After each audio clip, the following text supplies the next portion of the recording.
भाई टीवी का वॉल्यूम थोड़ा स्लो करो ना, शुभ जाग जाएगा। और मैं जरा नहाने जा रही हूँ, शुभ को देखना।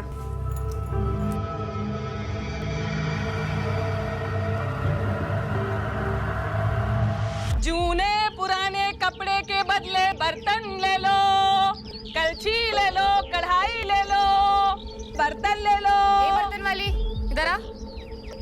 आई ना मेम साहब। और क्या क्या है तेरे पास? बहुत कुछ है मेम साहब, आप देख लो आपको क्या क्या चाहिए। दिखा। देखो मेम साहब, क्या चाहिए आपको? ये इतना लंबा घूंघट क्यों निकाला हुआ है? तो क्या है ना मेम साहब, हमारे उधर जब भी घर से बाहर निकलते हैं तो घूंघट करके ही निकलते हैं। देखो ना मेम साहब, बहुत बढ़िया कुकर है, कुछ ही कपड़ों में दे दूंगी।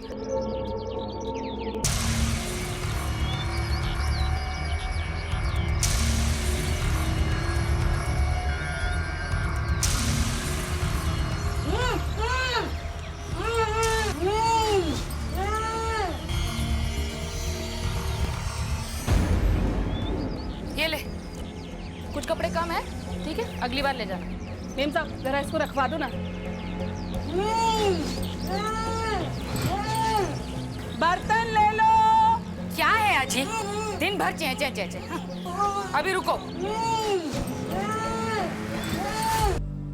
दीदी ये लो। अरे राजू कहाँ रह गया था? भूल गया था अजी को घुमाने लेके जाना है। अरे नहीं भूले नहीं थे। अरे दादी चलो, अरे पता है थोड़ी देरी हो गई आज। चलो आज हम आपको दुर्गा जी के मंदिर लेके जाएंगे। आई, हाँ? शुभ उठा तो नहीं ना? नहीं, अभी तक तो नहीं उठा।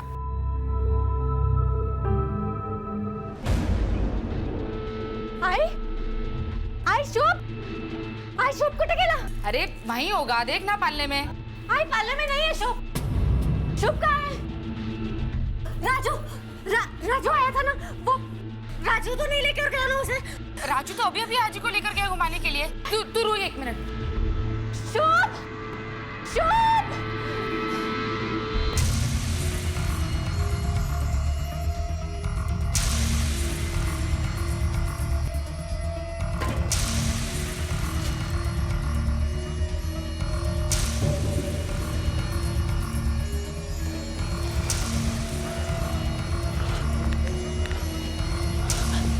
हेलो, हाँ मैंने बच्चा उठा लिया है।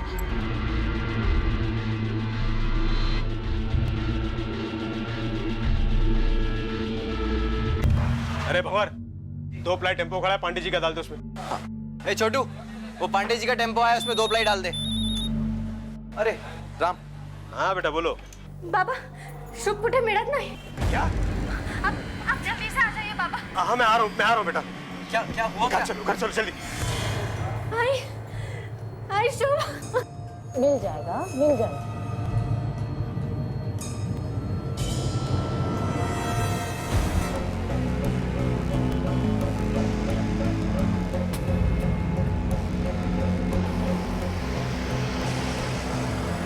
गणेश, मेरा ये सामान शीला मैडम क्या पहुंचा देगा? मैं बाद में जाके ले लूंगी। अरे रोज रोज सामान ही भिजवाती रहेगी, अभी तू भी तो चल मेरे साथ। चलूंगी ना, अभी नहीं। क्या बात है, तू घबराई हुई क्यों? नहीं तो ठीक तो है। हाँ हाँ सब ठीक है। और तू अपना ध्यान मेरे पर से हटा और काम पर लगा। और जरा ये सामान उतरवा ना। ला दे।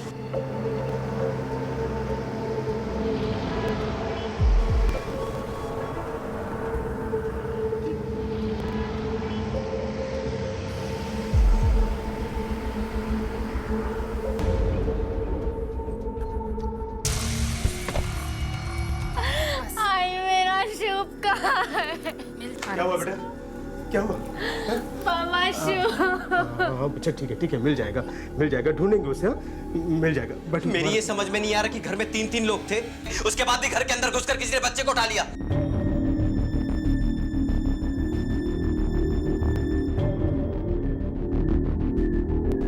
भांग पिए थे क्या सब लोग? पर साहब हम तो घर पर ही नहीं थे। घर पे कोई आया था क्या? पड़ोसी या कोई और? नहीं, लेकिन हाँ एक बर्तन वाली आई थी। मैं उसे पुराने कपड़े देने के लिए अंदर गई, तब था शुभ पालने में, लेकिन जब बाहर आई तो मैंने ध्यान नहीं दिया। ऐसी राह चलती किसी भी औरत के सामने बच्चे को अकेला कैसे छोड़ सकती है? अगर वही बच्चों को उठाकर लेके गई है तो ऐसे लोगों को ढूंढना बहुत मुश्किल है।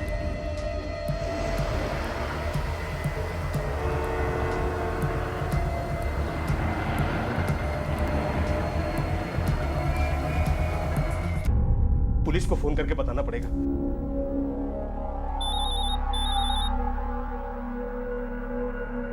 हेलो,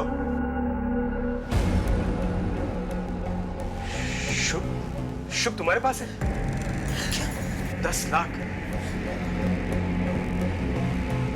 जो चाहिए तुम्हें मिल जाएगा। मेरे नाती को कुछ नहीं होना चाहिए। Hello, hello, hello. क्या हुआ बाबा? बाबा शुभ का है? मेरे शुभ को ला दो बाबा। बाबा मेरे शुभ को ला दो बाबा। कुछ नहीं होगा बच्चा, लेके आ जाऊंगा उसको।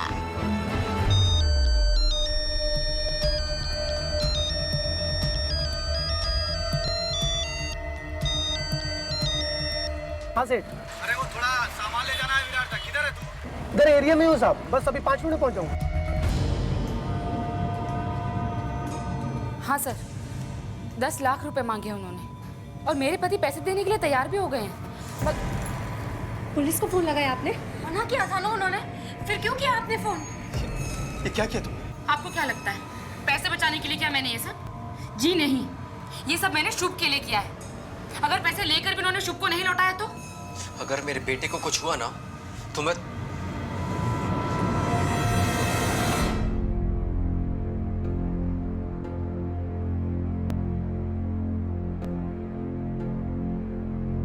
चलो आ जाओ।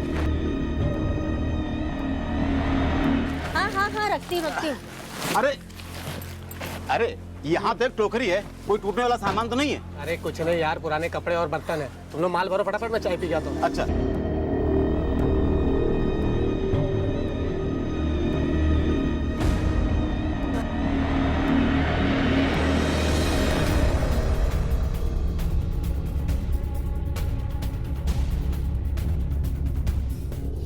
शाम वाल दे। इंस्पेक्टर साहब, मैं आपके सामने हाथ जोड़ती हूँ, आप प्लीज यहाँ से चले जाइए। हमें आपकी मदद की जरूरत नहीं है। आपकी मदद लेकर हम अपने बच्चे की जान खतरे में नहीं डाल सकते। साहब आप यहाँ से चले जाइए प्लीज। देखिए, हम पे भरोसा रखिए। हमसे मदद लेकर आप अपने बच्चे की जान को खतरे में नहीं डाल रही, बल्कि उसकी मदद कर रही हैं। अब टाइम खराब करे बिना ये बताइए कि आप लोगों को किसी पे शक है? जी हाँ, पुराने कपड़े लेकर एक बर्तन बेचने वाली आई थी, मुझे उस पर पूरा शक है। हो ना हो उसी ने हमारे शुभ को उठाया है। उसने ना लंबा घूंघट भी किया हुआ था। इतना लंबा घूंघट क्यों निकाला हुआ है? तो मैं उसका चेहरा नहीं देख पाई। आपने भी उसे नहीं देखा? नहीं, मैं तो नहाने गई थी, आजी और आई बाहर थे। मेरी आई, हो सकता है शायद इन्होंने उस औरत को बच्चे को ले आते हुए देखा, लेकिन ये चल फिर नहीं सकती है, बोल भी नहीं सकती। शायद ही आपको कुछ बता। आपने उस औरत को देखा था जो बच्चा उठा के ले गई?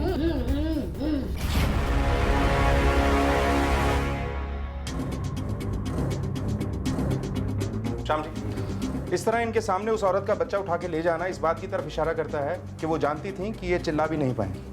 मतलब जिसने भी ये किडनैपिंग की है वो आपके परिवार के बारे में अच्छी तरह से जानता है। लेकिन हमारा तो किसी के साथ में कोई छोटा मोटा झगड़ा भी नहीं है, फिर क्यों करेगा कोई ऐसा? उसने फिरौती के लिए कॉल किया है, तो ये किडनैपिंग उसने पैसों के लिए की है, दुश्मनी के लिए नहीं। खैर, जिस नंबर से आप लोगों के पास फिरौती के लिए कॉल आया था, हम उसके बारे में पता लगाने की कोशिश कर रहे हैं। लेकिन इस दौरान अगर दोबारा आपके पास कॉल आता है तो हमें तुरंत बताइएगा। तांबे, हाँ सर। वायरलेस पे इन्फॉर्म करो कि अभी शांति नगर मीरा रोड से 3 महीने के एक बच्चे को किडनैप किया गया है। आस पड़ोस के लोगों से पूछताछ करो।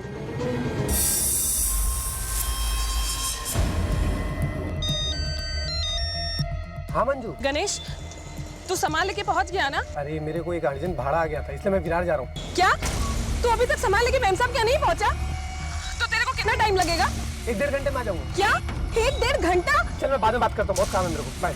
गणेश, गणेश,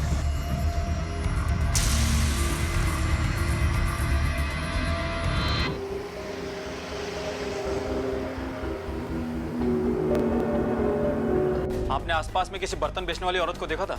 वो बघितलं होतं साहेब, लेकिन चेहरे पे घूंघट था ना।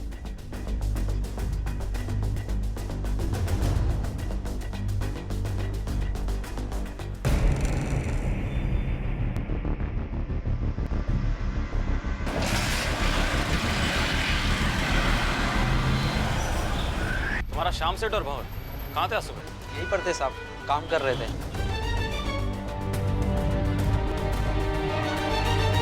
कुछ बताना चाहते हो क्या? सर, पड़ोसियों में से किसी ने भी उस बर्तन बेचने वाली को नहीं देखा, लेकिन पूछताछ के दौरान शाम की फैमिली के बारे में पता चला है। माया, जिसने हमें फोन करके इन्फॉर्मेशन दी थी, वो दरअसल श्याम की दूसरी पत्नी है। करीब 15 साल पहले किसी बीमारी के चलते हुए श्याम की पहली पत्नी की मौत हो गई थी। श्याम ने दूसरी शादी माया से की थी। शशि पहली पत्नी से, उसका हस्बैंड भंवर श्याम की सनमाइका और प्लाईवुड की शॉप पर नौकर था। करीब 1 साल पहले ही श्याम ने अपनी बेटी शशि की शादी भंवर से करवाई। अपनी ही दुकान के नौकर से अपनी बेटी की शादी करवाना कुछ अजीब नहीं लगा? इसकी एक वजह थी सर। दरअसल शादी से पहले शशि की कुछ आपत्तिजनक फोटोग्राफ्स वायरल हो गए थे, जिससे उसकी काफी बदनामी भी हुई थी और कहीं भी उसका कोई रिश्ता नहीं हो पा रहा था। पड़ोसियों का कहना है कि इसीलिए श्याम ने अपनी बेटी की शादी भंवर से करवाई। इंटरेस्टिंग, काफी इंटरेस्टिंग स्टोरीज हैं इस फैमिली की।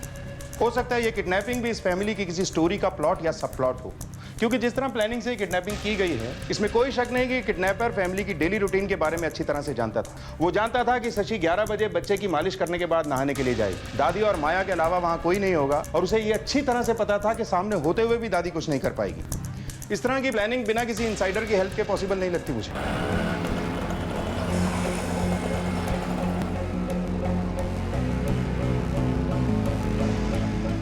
हेलो, हाँ गणेश, तू उधर ही रुक, मैं अपना सामान लेने आ रही हूँ। कि तुझे जिधर जाना है उधर जा।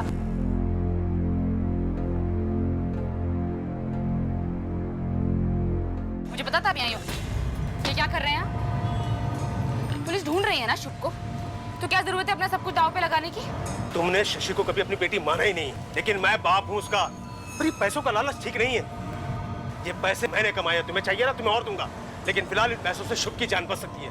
जाने दो मुझे। अपना बाप होना तो याद रहता है आपको, लेकिन आप मेरे पति भी हैं, ये बात आपको याद दिलानी पड़ती। आपकी बेटी का दर्द दूर करने के लिए मैं अपना बुढ़ापा नहीं खराब कर सकती। अरे आप लोगों को पता है शशि कहाँ है? नहीं, क्यों, क्या हुआ? पता नहीं, घर पर भी नहीं है, कहीं चली गई है वो। तू यहाँ क्या कर रहे हो? देखो कहीं जाके उसको। हाँ, मैं देखता हूँ। मैं आ रहा हूँ।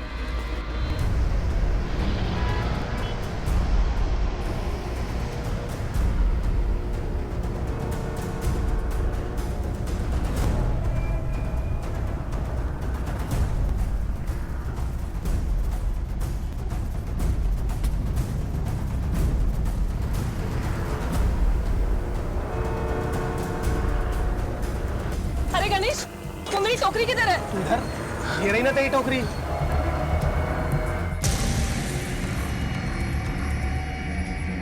इसमें सामान था, वो किधर है? पागल हो गई तू, दिमाग खराब हो गया तेरा। जैसा तूने सामान दिया था वैसे के वैसे लेके आओ। बता तू किधर गया था? अरे यार मैं जमील भाई के पास गया, उधर से माल लादा और चला आया इधर। किधर है जमील भाई की दुकान? देखो सेठ, जितना हो सक रहा है उतना हम कर रहे हैं। हम 2 ही लोग हैं। अरे सुनो, तुम दोनों गणेश को जानते हो क्या?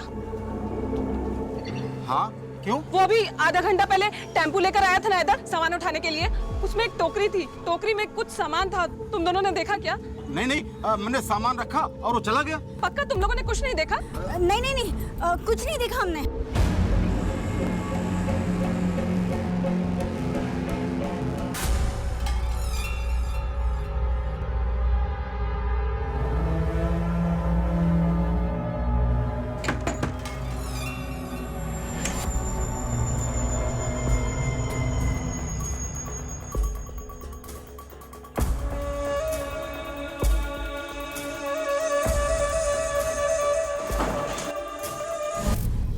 अरे कहाँ चली गई थी बेटा?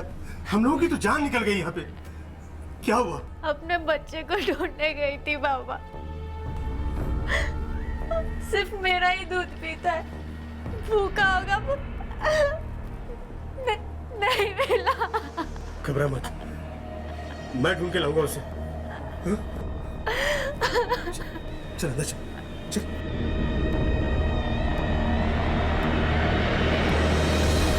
सर, हमारी टीम उस बर्तन वाली औरत का पता लगाने की कोशिश कर रहे हैं, लेकिन फिलहाल कुछ पता नहीं लग पाया है। हम अगर जिस नंबर से वो रैंसम कॉल आया था, वो नंबर मीरा रोड के एक शॉप में लगे पीसीओ का है। उसके ओनर से मैंने बात की है, लेकिन वो भी बता नहीं पाया कि वो कॉल किया किसने था। एरिया में कोई सीसीटीवी कैमरा है? सर, चेक किया था मगर नहीं है। अब हमें उस औरत को तलाश करना होगा, या किडनैपर दोबारा रैंसम के लिए कॉल करे, जो कि अब तक उसे करना चाहिए। यहाँ से राइट लो। हाँ शर्मा जी, नहीं आपका माल निकल गया, आधे घंटे में पहुंच जाए। भंवर, जी बिल्कुल। तुमसे एक बात पूछनी। तुम्ही ना गायब किया है ना शुभ को? दिमाग तो खराब नहीं हो गया आपका? मैं अपने ही बच्चे को क्यों गायब करूंगा? क्या मिलेगा मुझे? फिरौती की रकम, और मैं तुम्हें बहुत अच्छी तरह से जानती हूँ। तुम पैसों के लिए कुछ भी कर सकते हो। अच्छा, अगर आपको ऐसा लगता है ना तो पुलिस को जाकर सब कुछ बता दीजिए, असलियत खुद ब खुद सामने आ जाएगी।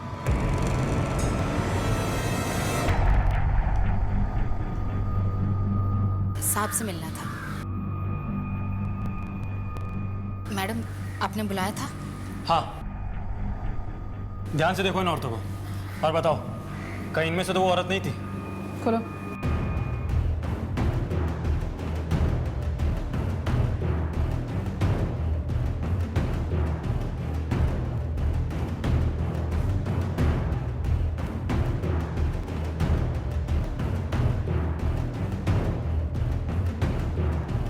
सर, अगर वो इनमें से है भी तो भी मैं उसको नहीं पहचान सकती। मैंने आपको बताया था ना कि उसने लंबा घूंघट किया हुआ था।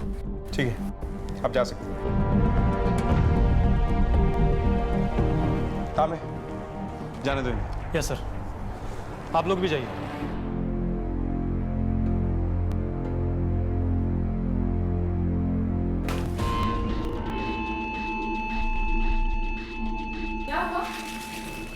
क्या हुआ पापा? अरे बताओ ना क्या लिखा है, मुझे दिखाइए। मैं पुलिस को फोन करती हूँ। हाय, उन्होंने चिट्ठी भेजी है ना। आई वो लोग मेरे शुभ को लौटा रहे हैं ना। हाँ, ऐसा कुछ नहीं करोगी समझी, और अगर ऐसा कुछ किया ना तो मेरा मरा मुंह देखोगी। तो मैंने अपनी बच्ची से वादा किया कि उसकी बच्ची को वापस लेकर आऊंगा। मैं लेने जा रहा हूँ उसे, 10 लाख रुपए देना है ना, दे के आऊंगा उसे। क्या हुआ क्या?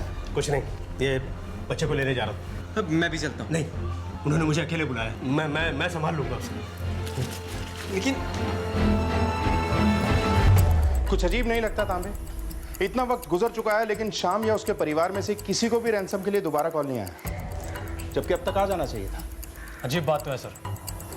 कुछ गड़बड़ जरूर है। कैसी गड़बड़ सर?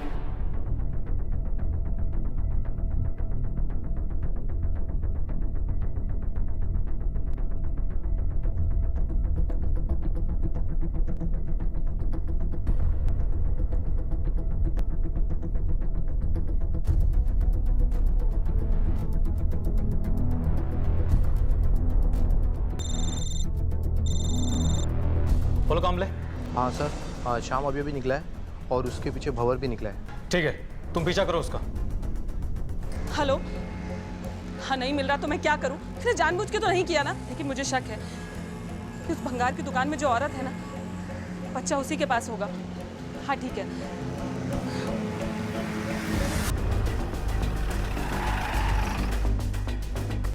सर, शाम का पीछा करते करते मैं यहाँ तक पहुँचा था, न जाने शाम यहाँ से कहाँ गायब हुआ। और भंवर? सर, शाम ने भंवर को पिछले नाके से ही वापस भेजा। तांबे, दोनों तरफ आबादी बहुत ज्यादा है, हो सकता है इस तरफ सुनसान रास्ते पे गया हो। चलो। Yes sir.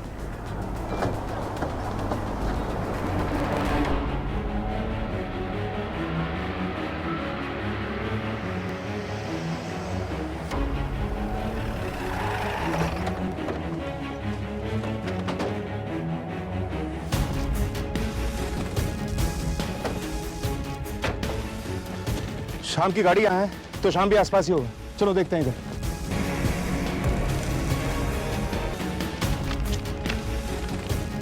सर, जो बैग ये घर से लेकर निकला था वो तो यहाँ पर है ही नहीं। हो सकता है लोग उसे मारकर पैसे लेकर चले गए। मतलब किडनैपर जानता था कि हम इनके घर के फोन्स टैप कर रहे हैं, इसीलिए उसने चिट्ठी लिखकर इन्हें यहाँ बुलाया। लेकिन ये तो किडनैपर को पैसे देने के लिए आए थे, फिर किडनैपर को इन्हें मारने की जरूरत क्यों पड़ी होगी? सर, हो सकता है शाम किडनैपर को जानता था, इसीलिए उसने अपनी पहचान छिपाए रखने के लिए शाम का मर्डर कर दिया और पैसे लेकर चला गया।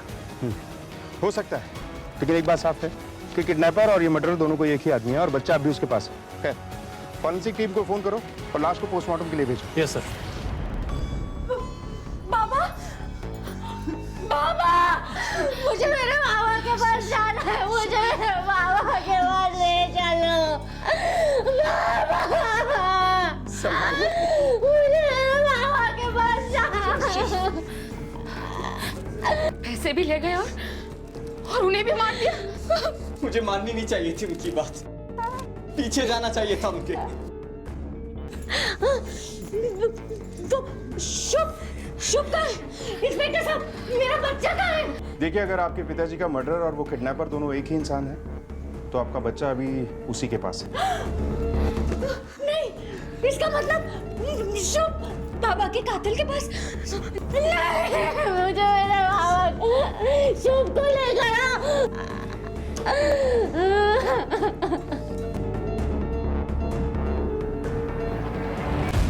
पहले ये केस सिर्फ किडनैपिंग का था, अब मर्डर का भी है। एक ही फैमिली में बारी बारी से दो क्राइम, ये महज एक इत्तेफाक नहीं हो सकता। सर, हो सकता है कि बच्चे किडनैपिंग सिर्फ एक दिखावा हो, मुजरिम का मकसद सिर्फ शाम को मारने का हो। तांबे, अगर ऐसा होता तो ऐसा करने के कई और रास्ते भी थे। मतलब शाम को बहाने से कहीं बुलाया भी जा सकता था। खास बात है मोटिव।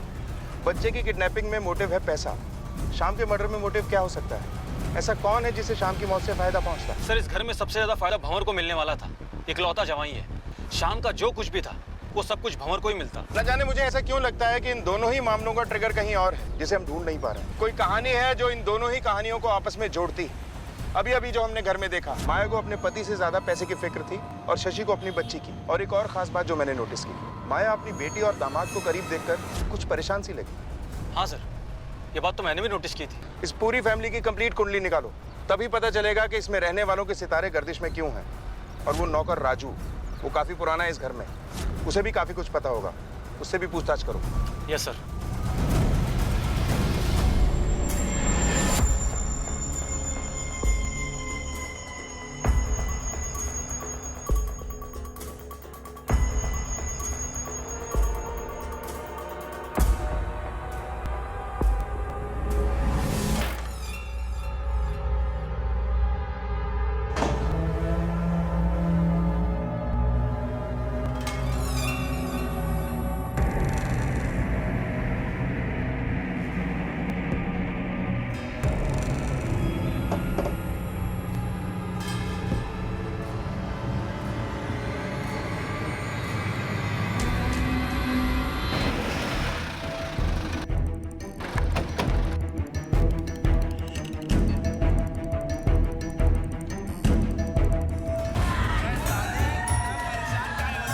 जब बच्ची कुची जिंदगी है, मौज में जियो, देखो, अरे मजा लो।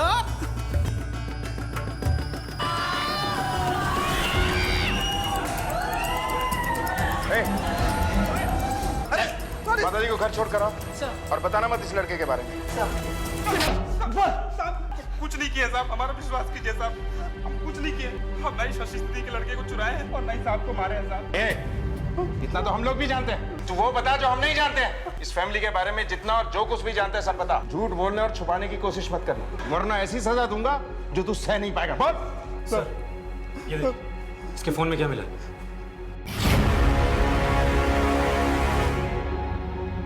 ये फोटो कहाँ से आया तेरे पास? साहब, वैसे ही जैसे सबके मोबाइल में आया था वैसे ही हमारे पास भी आया साहब। दरअसल शादी से पहले शशि की कुछ आपत्तिजनक फोटोग्राफ्स वायरल हो गए थे, जिससे उसकी काफी बदनामी भी हुई थी। बस एक गलती हो गई, हम इसको डिलीट नहीं किए, बाकी और कोनो गलती नहीं किया है साहब। आप भंवर के साथ तुम्हारा अफेयर चल रहा था, जिसके चलते तुमने पहले बच्चे की किडनैपिंग का नाटक रचा, उसके बाद अपने पति श्याम का मर्डर करवा दिया। यही सच है ना? ये कैसा घिनौना इल्जाम लगा रहे हैं आप मुझ पर? अभी नाटक बंद करो और चुपचाप अपना जुर्म कबूल कर लो, इसी में तुम्हारी भलाई है। राजू ने हमें सब कुछ बता दिया है। हाँ, ये सच है कि मेरा और भंवर का अफेयर था, लेकिन शशि के प्रेग्नेंट होने के बाद भंवर ने मुझसे दूरी बना ली थी। पहले मुझे लगता था कि वो खुद ब खुद मेरे पास आ जाएगा, लेकिन भंवर बिल्कुल बदल चुका था। माया के साथ वो रिश्ता रखना मेरी सबसे बड़ी गलती थी सर, और शशि से शादी के बाद मुझे अपनी उस गलती का एहसास हो चुका था। और जब वो माँ बनी तब तक मैं फैसला कर चुका था कि अपनी इस गलती को और नहीं बढ़ाऊंगा, इसलिए मैंने माया से दूरी बना ली। राजू के मोबाइल से हमें ये फोटो मिली है। ये जो लड़का है शशि के साथ फोटो में, जानते हो उसे? शर्ट उतारो। जी? अरे तेरे कान खराब है क्या? शर्ट उतार। पर शर्ट उतारो।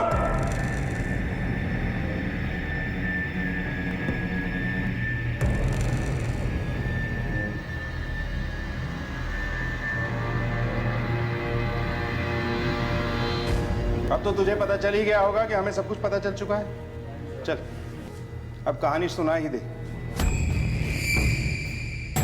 इन फोटोओं के बाहर आने के बाद कोई लड़का इसका हाथ थामना तो दूर, इसकी शक्ल भी नहीं देखेगा। और फिर मैं हीरो की तरह आगे बढ़कर इसकी मांग भर दूंगा और बन जाऊंगा श्याम सेठ का घर जमाई।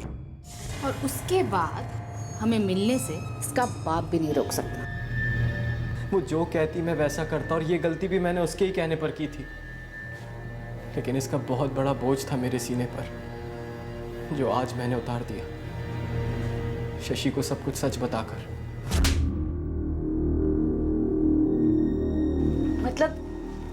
मतलब धोखा दिया है तुमने मुझे। शशि, सच में अब सिर्फ तुम्हारा हूं।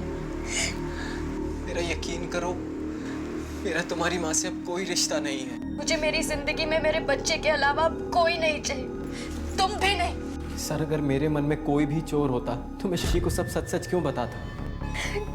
जी हाँ, बताया था उसने मुझे कि कैसे उसने और माँ ने मिलकर धोखा दिया मुझे और बाबा को। पर यकीन मानिए मेरा, अब इन सारी बातों का मेरे लिए कोई मतलब नहीं है। मुझे मतलब है तो सिर्फ मेरे बच्चे से। मैं हाथ जोड़ती हूँ आपके, मुझे मेरा बच्चा ला दीजिए। एक ही फैमिली के दो लोग जुर्म का शिकार हुए। एक 3 महीने का बच्चा जिसे किडनैप किया गया और एक 55 साल का आदमी जिसका मर्डर हुआ। मुझे इस बात के बहुत ज्यादा चांसेस लगते हैं कि ये दोनों ही जुर्म किसी एक ही आदमी ने किए या करवाए। ऐसा भी हो सकता है इसमें 2 लोग शामिल हों। ये जो भी है या हैं, इनका इस फैमिली से कोई ना कोई कनेक्शन जरूर है। लेकिन जिस सवाल पर आकर हमारी गाड़ी रुक जाती है वो ये है कि कौन और क्यों। 15 को बच्चा किडनैप होता है और ठीक एक दिन बाद 16 की शाम को शाम का मर्डर हो जाता है। और इस पूरी घटना के दौरान हमारी नजर इस फैमिली पर थी। यानी ये तो तय है कि इस पूरे मामले में फैमिली में से अगर कोई बंदा इन्वॉल्व है तो उसने ये सब किया नहीं होगा, बल्कि किसी से करवाया है। सर, मुझे तो इस भंवर पर शक है, लेकिन पूरी फैमिली के कॉल रिकॉर्ड्स चेक करने पर भी इसके कॉल रिकॉर्ड्स में से कुछ नहीं मिला हमें। ये भंवर बहुत ही शातिर किस्म का आदमी है। अगर इस सब में ये इन्वॉल्व है तो हो सकता है इसने अपना रेगुलर नंबर यूज ना करके कोई और नंबर यूज किया हो सकता है सर। और हाँ सर, शशि और माया के कॉल रिकॉर्ड्स में एक माधव नाम के आदमी का नंबर सामने आया। दोनों की बहुत ही बातें हुआ करती थी, लेकिन अब उस नंबर पर कोई भी कॉल रिसीव नहीं कर रहा। मैंने एड्रेस निकालने के लिए बोल दिया, एक बार एड्रेस आ जाए तो। साहब, मेरा पति के खिलाफ रपट लिखो नहीं साहब, उसने मेरे बच्चे को बेच दिया साहब। एक मिनट, अब बताओ हुआ क्या है? साहब, मैं काजूपाड़ा चौल में रहती हूँ। मैं और मेरा पति वही कबाड़ के गोदाम में काम करते हैं साहब। थोड़े दिन पहले टेम्पो में से हमें बच्चा मिला था साहब। सेठ को फोन करता हूँ। नहीं, किसी को कुछ बताने की जरूरत नहीं है। टेम्पो में से बच्चा कब मिला था और कितना बड़ा था ये बच्चा? तारीख तो याद नहीं है साहब, लेकिन कई दिन पहले मिला था। इतना छोटा था साहब, इतना छोटा। वो टेम्पो में से बर्तन और कपड़े में लिपटा हुआ था साहब। हमको कोई बच्चा नहीं ना साहब, तो मेरे को लगा भगवान के आशीर्वाद से मुझे बच्चा मिल गया साहब। लेकिन मेरे पति ने उसे एक औरत को 10,000 रुपए में बेच दिया साहब। ये जो आफत लेके आई है ना, सच से लाई है, रोता ही जा रहा है। मेरा बच्चा ला दो साहब। पुराने कपड़े और बर्तन, तांबे, हो ना हो ये बच्चा शशि का ही हो सकता है। साहब, भंगार वाली मंजू को बेचा साहब। साहब, वो टोकरी मंजू का ही था, पर मुझे नहीं मालूम उसमें बच्चा था साहब। उस दिन मीरा रोड के शांति नगर के बाहर वो टोकरी उसने मेरे टेम्पो में रखा था और बोला शीला मैडम को जाकर दे दो, मैं उधर से ले लूंगी। ये शीला मैडम कौन है? साहब, उनका बर्तन और जूने कपड़े का कारोबार है। मंजू जैसी बहुत सारी औरतें उनके लिए काम करती हैं। उस दिन जब मैं निकला वहाँ से तो मुझे गोदाम से फोन आ गया एक अर्जेंट डिलीवरी के लिए, तो मैं वहाँ चला गया। और ये बात जब मैंने मंजू को बताई, बहुत परेशान हो गई थी साहब। उसने मुझे बहुत कॉल की, तो मैंने बोला उसको मुझे बहुत देर लगेगी आने में। वो खुद जाके टोकरी ले आई थी साहब। ये मंजू कहाँ मिलेगी? साहब, वो पीछे गली के नुक्कड़ पे शायद उसका लेफ्ट में मकान है साहब।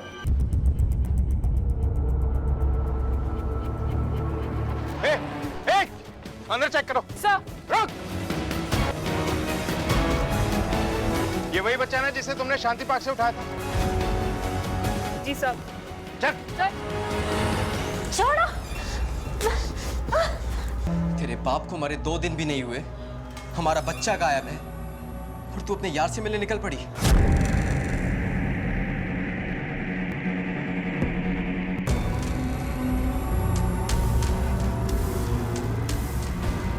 कौन था वो? यार नहीं था वो, मेरा भाई था। भाई? हाँ, मेरी सौतेली माँ का बेटा माधव। शशि, तुम 5 मिनट रुको, मैं अभी आई।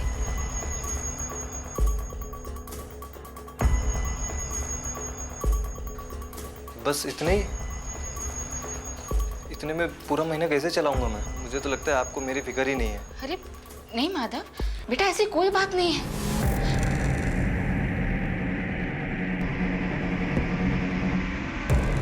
शशि, माँ से कभी मुझे अपनापन नहीं मिला, लेकिन माधव, उसने मुझे कभी भाई की कमी महसूस नहीं होने दी और उसकी परेशानी मैं नहीं देख पाई। और माधव, मेरे पास इतने पैसे नहीं हैं। तुम्हारा अपना कोई काम करना भी तो जरूरी है। माँ के पैसों से जिंदगी तो नहीं चल सकती ना माधव। ठीक है, अब मेरे पास एक ही रास्ता बचा है, या तो मैं कोई बैंक लूट लूं या मैं कहीं चोरी कर लूं। अब तू ही बता मैं क्या करूं? तब शशि ने मुझसे वो बात कही जिसके बारे में मैं सोच भी नहीं सकता सर। उसने मुझसे कहा कि मैं उसके बेटे का किडनैप कर लूं और उसके पापा को पैसे के लिए बोलूं। वो देने के लिए मना नहीं करेंगे सर। पहले तो मैंने मना किया, लेकिन बाद में उसकी जिद और अपनी हालत देखकर मैंने हाँ बोल दिया। फिर मंजू की मदद से तुमने उस बच्चे को किडनैप कर लिया? मैं माधव को पसंद करती थी साहब, इसीलिए उसे मना नहीं कर पाई। उससे बहुत बड़ी गलती हो गई साहब। फिर वो हो गया सर जिसकी कभी उम्मीद भी नहीं की थी मैंने। सर शुभ मुझ तक पहुंचने से पहले ही गायब हो गया था सर। तू पागल हो गई है क्या? क्या बोल रही है? अरे ना तो मैंने तेरे बाबा को मारा है और ना ही फिरौती की चिट्ठी मैंने भेजी थी। अरे जब बच्चा था ही नहीं मेरे पास तो मैं फिरौती किससे मांगता? शुभ कहाँ है मेरा? शुभ मंजू के पास है और मैं उसे ही लेने जा रहा था।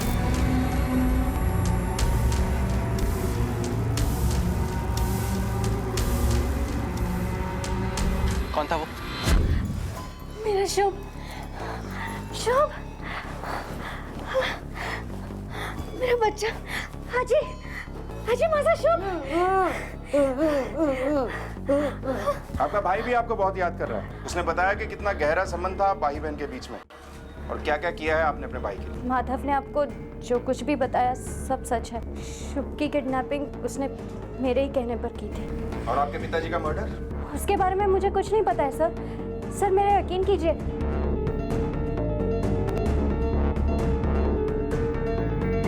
सर, सीन ऑफ क्राइम से पहले ये वो आखिरी जगह है जहां पर सीसीटीवी इंस्टॉल्ड है। तांबे, जिस दिन शाम का मर्डर हुआ था उस दिन का इस कैमरे का पूरा फुटेज ले लो और हर आने जाने पे नजर रखो। Yes sir.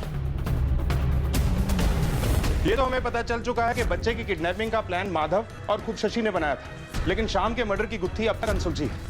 ये क्लियर नहीं हो पाया है कि शाम का कत्ल किसने किया और उसके कत्ल की वजह क्या हो सकती है। सर, ये रही माधव की कॉल और लोकेशन की रिपोर्ट। इसके हिसाब से फिरौती की चिट्ठी जब आई तब वो शाम के घर के करीब था ही नहीं। ये भी तो हो सकता है जिस तरह से इन्होंने मंजू से किडनैपिंग कराई, ये चिट्ठी भी किसी और से लिखवाई है। पॉसिबल है सर। हो सकता है इन लोगों ने ये काम खुद ना करके बल्कि किसी और से करवाया। सर, ये सीसीटीवी फुटेज आ गई। लगाओ।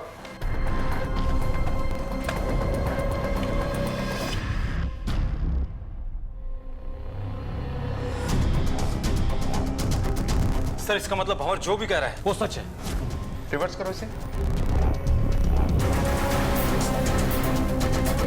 ये वापस लौटा तो जरूर था, इसे वापस पुलिस स्टेशन बुलाओ। Yes sir. तेरी सच्चाई हमारी आंखों के सामने है और उसका सबूत हमारे हाथों में। तूने जब श्यामलाल का खून किया तो उसके खून से तेरी शर्ट भीग गई थी, इसलिए तूने वो शर्ट उतार कर फेंक दी और वहीं कहीं से टी शर्ट खरीद के पहन ली। इसलिए जब तू गया था तो शर्ट में था, लेकिन जब लौटा तो टी शर्ट में। लेकिन तेरी बदकिस्मती से वो सब हमारी आंखों के आ गया। दीपा, दिखाओ इसे।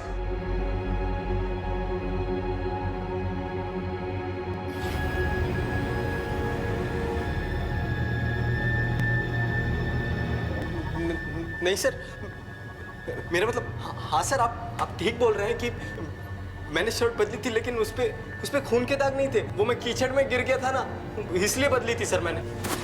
सर मैं सही कह रहा हूँ सर। तूने शायद मेरी बात ध्यान से नहीं सुनी। मैंने कहा था तेरी सच्चाई हमारी आंखों के सामने है और उसका सबूत हमारे हाथों में। वो शर्ट जो तूने फेंकी थी ना, वो हमें मिल गई। उस पर लगे खून की हमने जांच करवाई। वो खून शाम का है।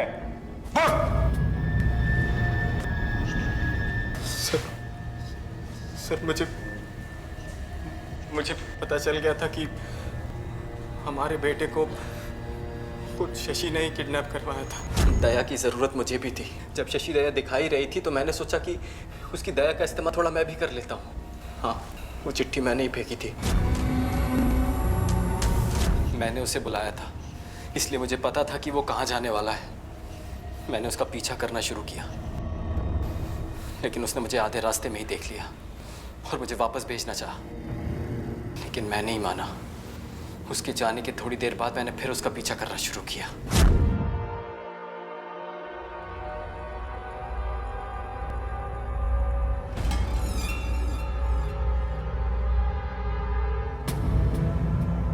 तो मैंने बुलाया था तुम्हें और वो चिट्ठी भी मैंने फेंकी थी। नमक हराम।